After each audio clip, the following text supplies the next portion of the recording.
Watoto wanne wenye umri wa takriban miaka 2 na 3 waliuawa kikatili kwa kuchomwa visu katika shule ya awali katika mji mkuu wa Uganda, Kampala, polisi wamesema.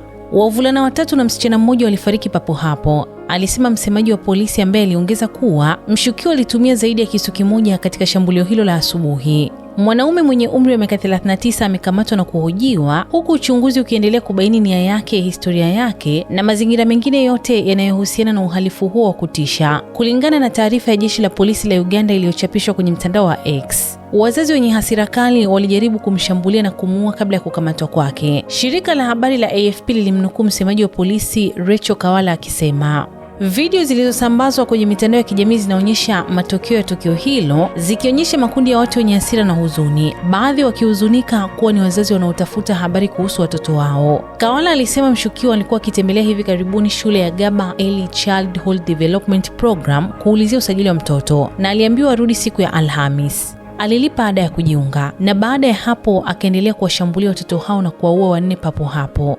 Alisema mauaji hayo yalitokea kabla ya saa 5 asubuhi wakati polisi walipopokea taarifa ya dharura na kufika eneo la tukio. Watoto wengine 10 waliokuwepo shuleni wakati huo walikabidhiwa kwa wazazi wao. Mkuu wa polisi Abbas Bakagaba alitembelea shule hiyo na kuwataka wananchi kubaki watulivu, huku polisi wakiendelea na kazi yao. Tukio hilo la kusikitisha limetikisa nchi nzima, likizua wasiwasi mkubwa kuhusu usalama wa wanafunzi nchini humo.